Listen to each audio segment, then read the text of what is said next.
I'm just going to back up a bit here. My dad was defence. My grandfather was defence. My dad was defence. My sisters were defence. I grew up over there on that airfield. I respected the men and women over there. I felt safe being a part of their organisation, being part of their family as a RAF brat. Mm-hmm. And now I can't see that. You know, I can't see the love for our community. I can't see the love for the people of Australia. They're knowingly contaminating and poisoning our community and many communities all around Australia. Yeah. And so, how do you think the RAF base handled it once the people started finding out that they had been contaminated and started asking the RAF base, what was their response to it? Thanks, Chris. Keep me on track here. So we were talking about divide and conquer. So how they handled it? Well, they haven't handled it. To date, they haven't. Nor has the government, the council, or the federal government or state government. Basically, I believe they started to divide us and giving some families water and others not.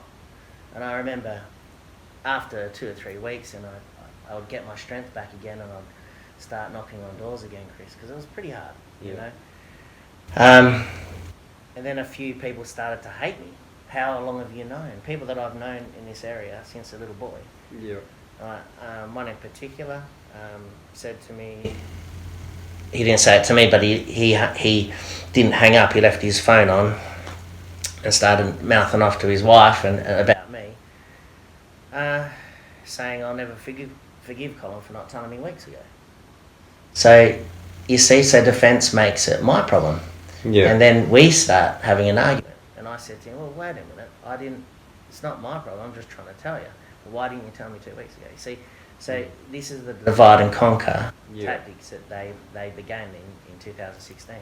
You know, they'd come and test different bores, and not their neighbours. Yeah. So they'll say, oh, yours is okay.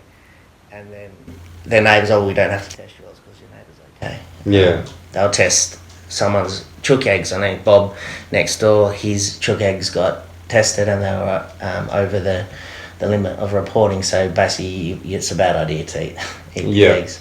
Yeah. So he had to cull his chooks. And for Bob, I mean, he's been living in contaminated water. He's been drinking it, bathing in it, eating his chook eggs. You know, and he's a very strong character and a very strong man, and he has to stomach. The defence have done that to his children, and they've got to stomach. He's stomaching now that they're still doing it. Yeah. You know. Yeah. So the defence has, other than supplied some clean water to drink, done nothing about it. Correct. So in 2016, they said anyone in this area situated around the defence force can get drinking water as a precautionary measure. Yeah. So what that did is we had to do, as a community, had to let each other know, you know, so bring that chain and get everyone sort of on the box of water. When it got to the stage that they were delivering, you know, over 6 tonnes a fortnight of boxed water, I mean, that's starting to be obviously run into a lot of money for them. Yeah. They ran the investigations and then they started to say, well, we're not going to supply the water to everyone, we're only going to supply the water to people over the limit. So anyone who's just on the limit or just under it is still expected to drink the water, bathe in the water, wash their clothes in the water, eat the fruit off their trees in the water, all of that.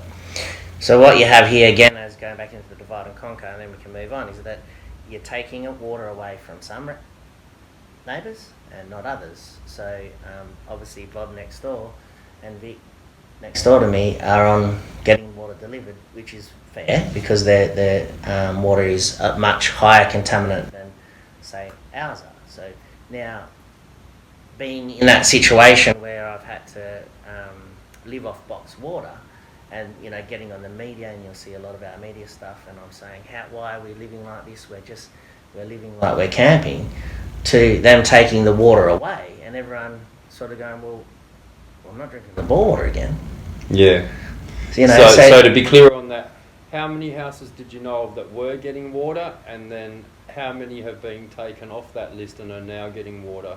Well, there was hundreds on getting water, but now I don't know. You'd have to ask the fence that, but there would be maybe 12, 13, maybe. There could be more. So basically, they're just delivering the water to the small number of highest contaminated places, and everyone else is being left to just go back to bore water or buy their own bottled water. Yeah, so I thought, that I was concerned that the people of the area would start just drinking the water again, but then even couples that were saying there's nothing wrong with the water now are going, well, wait a minute, we can't drink the bore water. Because that doubt's there now. That doubt for 4 years plays on your health, so your mental health, and we've had no counselling, no support from no one, and we're being left treated like this, and now we're expected to drink the bore water in my bore, which is 5 metres from my neighbours that's contaminated, and they're saying that mine's okay to drink. I can't even see. I mean, just the conflict of interest alone, when you're allowing the people who have poisoned you to then carry out the testing, should never have been allowed to happen. Especially when you see articles like Williamstown where they're deliberately lying about the blood result tests of individuals who have had their own private pathology that's come back nearly 2.5 times higher than the RAF-basis pathology. It brings into question their credibility that they are the people that poisoned you are now testing your water. I mean, surely the government would be able to bring in a somewhat independent... I mean, at the end of the day, there is no such thing as independent. If the government's paying them to do it, there's already a conflict of interest. So I find that extremely alarming that the people who have poisoned you are now in charge of telling you how poisoned your land is and how poisoned your water is. I mean... Well, I agree. I mean, it is law that a polluter cannot run their own investigation. I mean, I'm sure if I contaminated your land, Chris, my company contaminated your drinking water, and I said to you, don't worry, mate, it's okay, I'll handle it. I'll run this investigation for 4 years, tell you that everything's going to be okay. And then, when that investigation's over, I'll just start another investigation, because that's what just happened. Yeah. We've got stats and that I've shown you over there that bores are reading positive 1 month and then negative 3 months later. Yeah, right. The defence is saying it's not in a plume, it's in a plume, it's in groundwater, it's moving around, and we had a conversation earlier today about groundwater. You're up to date with it, you understand it, and it moves around. There's no way of knowing where this contamination is going to go. And where it's been. Yeah, and how far it could be. At the moment, the wells that they're digging to test it are all just very locally, when our underground water travels sometimes a very long distance. So there could be people 20, 30 kilometres from here that are just downstream in the aquifer, so to speak, that are copying this, who would have no idea at all, because the RAF base, who's running their own testing, is only testing this immediate area around the base. They're not going any further out. Well, we've found the contamination source, Pfas, at the Henley Brook Bridge. Okay, so that's kilometres off base. Now, if you follow that Henley Brook further down, that's our wine region. So I really feel that Defence are really just testing around this area to say that the contamination is only in this area.